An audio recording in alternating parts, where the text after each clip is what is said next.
तो एक तरफ ओमिक्रॉन के मामले जो है लगातार बढ़ रहे हैं, डरा रहे हैं, लेकिन दूसरी तरफ इस बीच क्योंकि चुनाव है तो सियासत भी लगातार हो रही है। अब जब सियासत की बात हम कर रहे हैं तो सियासत के बाजार में सबसे ज्यादा कीमत उत्तर प्रदेश की लगती है, और लगे भी क्यों ना, दिल्ली का रास्ता दरअसल उत्तर प्रदेश से होकर ही तो जाता है। तो इसलिए यूपी की सत्ता बेहद खास हो जाती है, लेकिन यहाँ की सियासत आसान नहीं है। यूपी का सियासी गणित बेहद कठिन है, इसलिए कई बार बैठा बिठिया समीकरण भी खराब हो जाता है।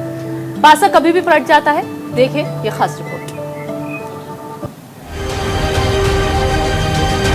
5 राज्यों में विधानसभा चुनावों की तारीखों के ऐलान के साथ ही राजनीतिक दलों की जहां सरगर्मियां बढ़ गई हैं, भले ही वो बयानबाजियों के तौर पर ही क्यों न हो, वहीं आम लोगों के बीच भी पार्टियों की जीत हार को लेकर अटकलें लगनी शुरू हो गई हैं। लेकिन उत्तर प्रदेश की सियासत को समझना इतना आसान नहीं है। आज जो पार्टी हाशिए पर है वो कल बहुमत से सरकार बना लेती है, और जो आज बहुमत में है वो कल हाशिए पर चली जाती है। दरअसल यूपी की सत्ता का समीकरण बदलता रहता है। सत्ता के इस गणित में 7 चरण के चुनाव का फैक्टर भी शामिल है। 2022 में पहले और दूसरे चरण में पश्चिमी यूपी के 113 सीटों पर वोटिंग होनी है।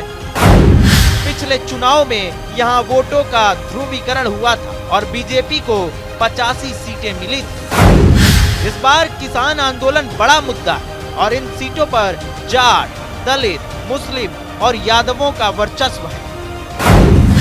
तीसरे और चौथे चरण में 119 सीटों पर चुनाव होगा, जिनमें 31 सीटें एससी के लिए रिजर्व है। इन सीटों में इटावा और कन्नौज भी शामिल हैं, जो सपा के गढ़। वहीं अवध इलाके में बीजेपी मजबूत स्थिति में रहती है। 5वें चरण में 60 सीटों पर चुनाव होने हैं। कांग्रेस का गढ़ रही अमेठी और रायबरेली में इसी चरण में चुनाव होगा। बीजेपी की सियासत का केंद्र रही अयोध्या और प्रयागराज में वोटिंग इसी चरण में होगी। छठे चरण में 57 सीटों पर वोटिंग हो, जिसमें योगी आदित्यनाथ का गढ़ गोरखपुर शामिल है। 7वें चरण में 54 सीटों पर चुनाव होगा और इसमें पीएम मोदी का संसदीय क्षेत्र वाराणसी भी शामिल है। जाहिर है पिछली बार से 2022 का चुनाव अलग होगा। जाति धर्म के साथ इस बार किसान आंदोलन बड़ा मुद्दा होगा।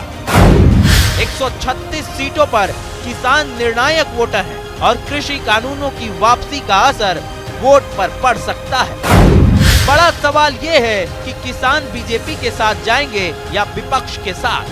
यूपी में अयोध्या, काशी और मथुरा का फैक्टर भी महत्वपूर्ण होगा। राम मंदिर, काशी विश्वनाथ कॉरिडोर और मथुरा कृष्ण जन्मस्थली की भव्यता देने की बातें हिंदू वर्ग पर असर डाल सकती हैं। हिंदुत्व के एजेंडे पर ही बीजेपी आगे बढ़ रही है, क्योंकि यूपी में 80% आबादी हिंदुओं की ही है।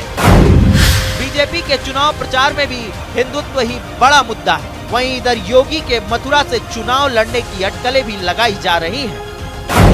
इधर यूपी में दलित वोट को लेकर ये कहा जा रहा है कि अब बीएसपी से दलितों का मोह भंग हो गया है। पिछले 3 विधानसभा चुनावों में बीएसपी का वोट शेयर भी गिरा है। बता दें कि 2017 में रिजर्व 85 सीटों में बीजेपी ने 69 सीटें जीती थी। वहीं इस बार बीएसपी सक्रिय नहीं, तो जाहिर है कि इसका फायदा बीजेपी और सपा को हो सकता है। नए गठबंधनों का फैक्टर भी यूपी के समीकरण को बदल सकता है, क्योंकि पिछली बार की तुलना में इस बार गठबंधन के साथी बदल गए। बीजेपी ने अपना दल और निषाद पार्टी से हाथ मिला लिया है, तो वहीं इस बार सुभाषपा सपा खेमे में है। सपा ने तकरीबन 7 छोटी पार्टियों के साथ गठबंधन किया है। मुस्लिम बहुल क्षेत्र की स्थिति पर नजर डालना जरूरी है। यूपी में 18 से 20% मुस्लिम आबादी है। 143 सीटों पर मुस्लिम वोटरों का प्रभाव है।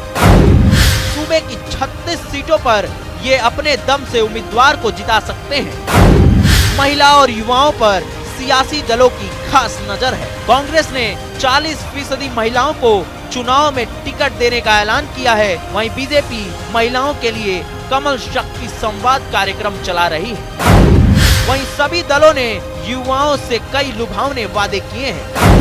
पार्टियों के चुनावी मुद्दों की बात करें तो सपा और कांग्रेस ने किसान और कानून व्यवस्था को प्रमुख मुद्दा बनाया है, तो वहीं बीजेपी ने परिवारवाद पर विपक्ष को घेरा है और विकास को अपना मुद्दा बनाया है। आपको इन आंकड़ों को देखने के बाद लग रहा होगा कि यूपी के ये चुनाव कितना पेचीदा है, लेकिन इस पेच को जो पार कर पाएगा और जिसका समीकरण सटीक बैठ पाएगा वही सत्ता की कुर्सी तक पहुंच पाएगा।